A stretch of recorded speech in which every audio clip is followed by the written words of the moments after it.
Hi guys, Dale Malik here with Watch to Wear. Thank you for joining me today. So today's video is going to be on, obviously as the title implies, Redial watches. Should I buy them? Well, the short answer is it depends on the individual. And the long answer is it depends on the individual. And I don't mean that in a sarcastic way, but it really does. Look, there's some guys out there that won't even look at a watch that's been retouched, the dial refurbished or refinished, or for that matter, polished, the case being polished.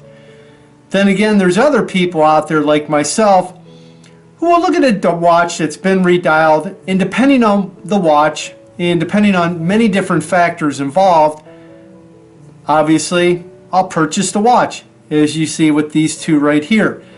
If you watch some of my previous videos, especially my state of collection, you'll know that both these watches have been redialed. But anyway, like I said, it really depends on the individual. So the long answer is it depends on the individual, but there's many different factors that come into play. For myself, quite frankly, when I look at a watch, I first of all look if it fits my eye. To use a golfing analogy, if anybody out there is a golfer, you will know when you step up to the tee box if that hole fits your eye based on your shot shape. I look at this the same way with wristwatches. To me, it's a great hobby, and the first thing I do when I see a watch that I really like, does it fit my eye? Do I really like it? I don't get bogged down if it's a quartz movement, if it's an automatic movement, if it's a Japanese movement, if it's a Swiss movement, or if it's a micro brand. The first thing I do, does it fit my eye? And then from there, I kind of go with the flow basically. Okay, if I pay X amount of dollars for this watch, can I get my money out of it? I don't want to take a bath and pay $2,000 to $3,000 for a watch, and then a year down the road, it's worth half the value, which quite frankly has happened to me.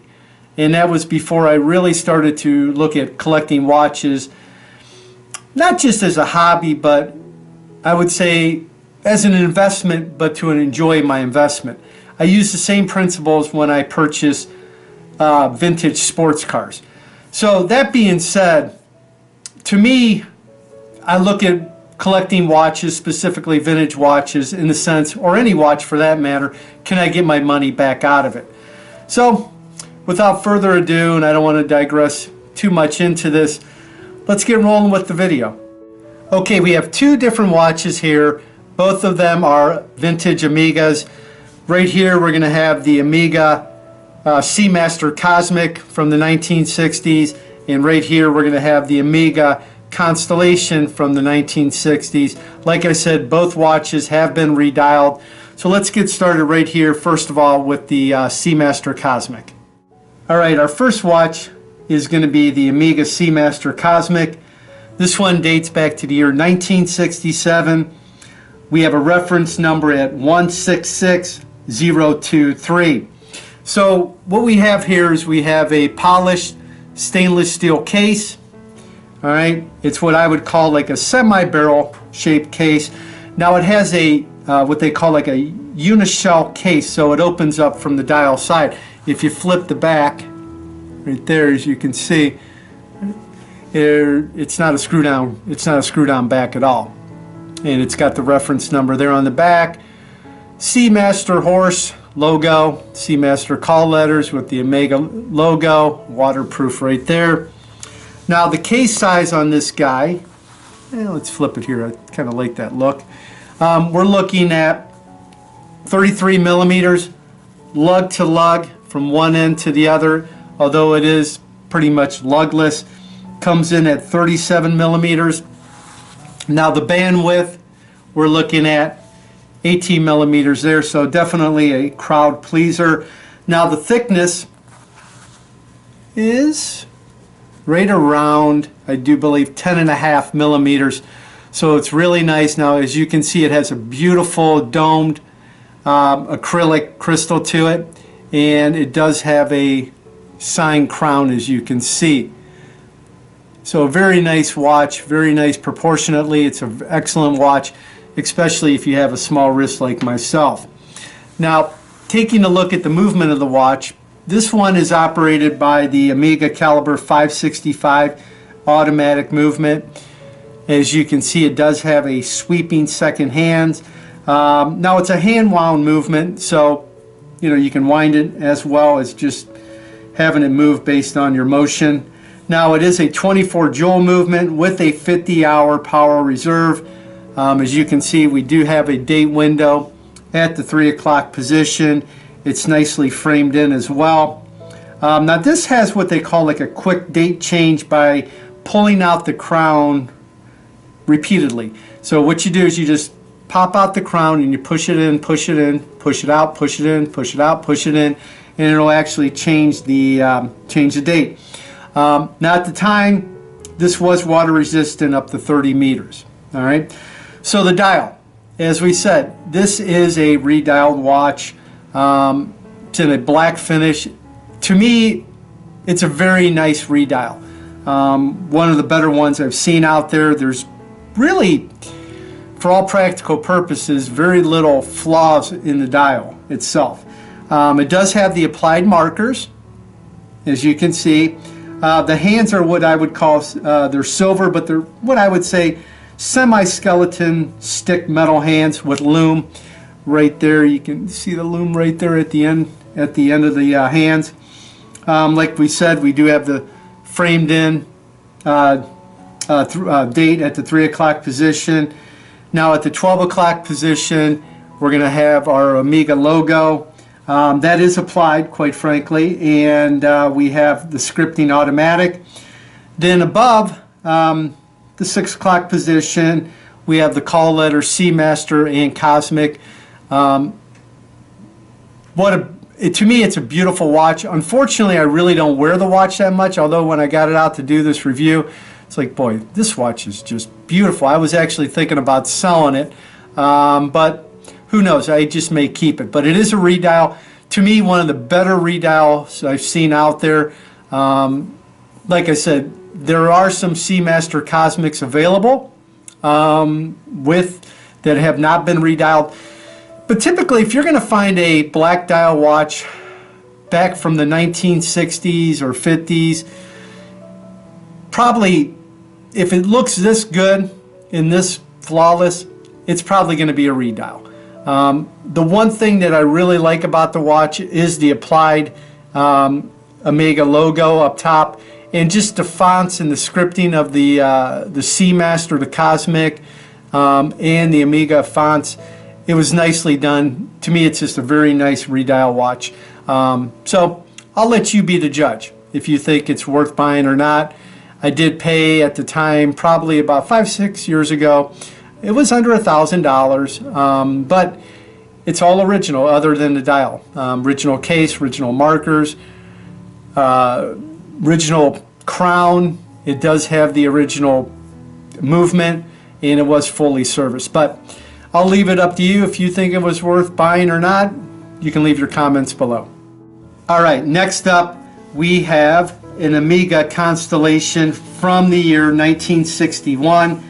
This is reference number 14381.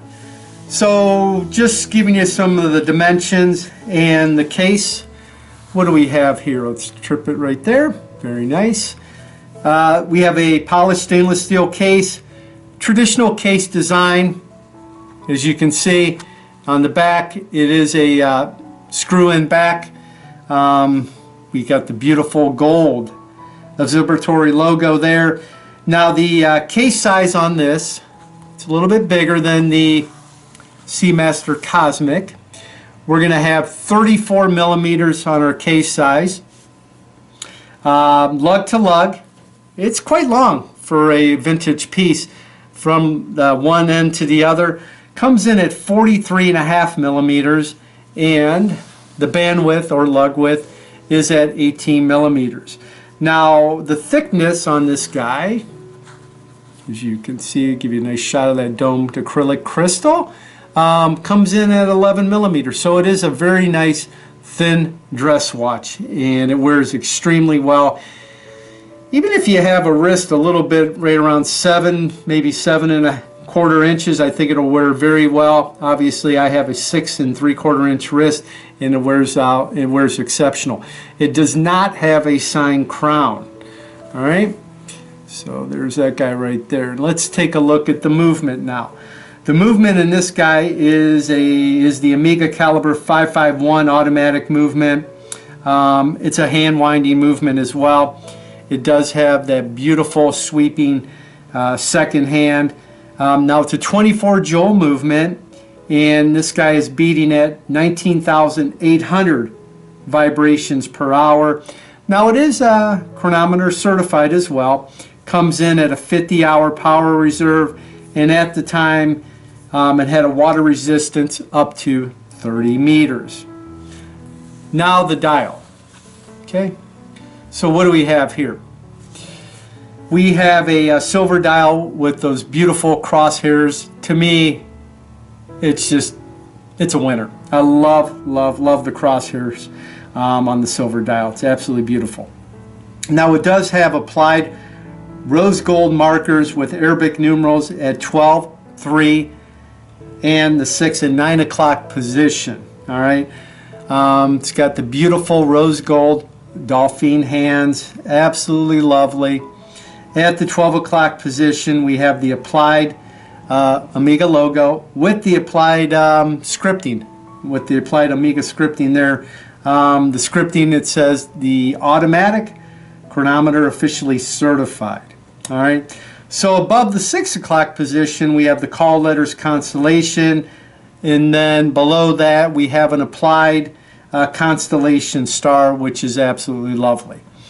So it is a redial, as we mentioned, and I'm going to give you a couple of ways that I knew it was a redial, but I bought it anyway because I got it at the right price, and that was the key.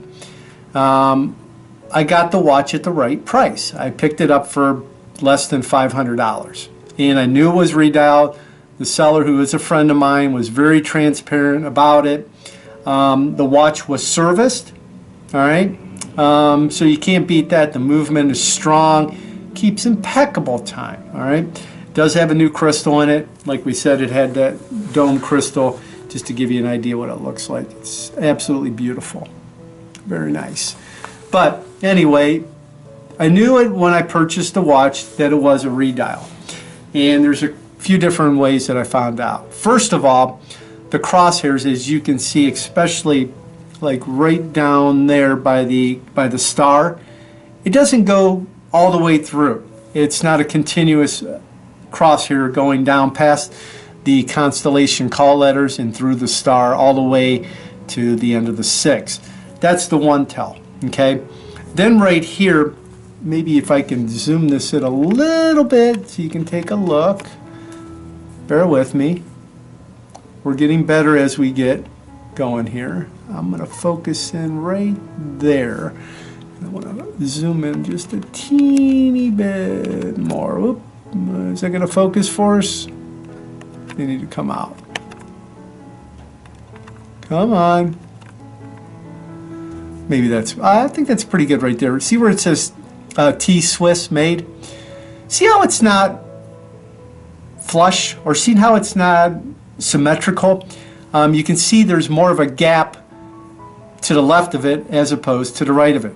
That's another tell right there. Okay, now keeping right there, I'm going to try to zoom in just a little bit more so you can get an idea. Come on, zoom back for me. Focus. There we go. So you see the word Constellation. Look at the last N. It's the wrong font. So those three things, the crosshair, the font on the end on the Constellation, and down at the bottom right by the 6, the T Swiss made, you don't have the same amount of spacing between the 6 with the letters. Now here's another interesting thing. It may be difficult to see, so I'm going to put it right there, but right between, I would say right around there, if you can see where I'm talking about, right where my finger is, you can see like a little bit of a discoloration. Now that's not the lighting behind it, but it's obviously not patina or discoloration because it's a Redial, but that's another little thing there. It's very difficult to see. You could, quite frankly, you can only see it by when you're wearing a loop. But anyway, that's another little sign there. So is it the best Redial? No. But did I get it at a great price? Yes. Do I love the watch? Yes. And quite frankly, with my eyesight, I don't even notice some of those flaws. And to me, it just wears beautiful. I get a lot of compliments on this watch. It's a real stunner. It has great wrist presence. And for being a 1961, it looks great. And the case is in impeccable shape. Has it been polished? Yes, it has. Is it the best Redial? No. Compared to the my Amiga Seamaster Cosmic, no. The Amiga Seamaster Cosmic, when it comes to Redials, is probably a 10. Here, I'll be frank, maybe a 6, 6.5. But I got it for a great price. It does have the original movement. The movement is beating strong. Has a new crystal. Hey, like I said, buying a watch is personal. It's very individualized. And to me, it fit my eye when I first saw it. I liked it. I was able to get it at a great price. So obviously, I went for it. It's a keeper. Not going to sell it. I may sell the Cosmic, like I said, but for now, this Constellation is a keeper. So anyway, that concludes today's video. I hope you guys enjoyed it. Gonna have some big news coming up in the next couple weeks, so just stay tuned. I appreciate the more subscribers we're getting to our channel. That's really great, and thank you very much. I may be doing a review on an unboxing here very soon. Trying to win a watch on eBay, and hopefully if I can win it at the right price, like we talked about. Always buy at the right price, because if you have regrets and you decide to sell later on down the road, try to get your money back out of it. But anyway, if you like this video, make sure and give us a thumbs up. Also, please make sure and follow me on Instagram and on Facebook. And in closing, make sure that you always have a watch to wear.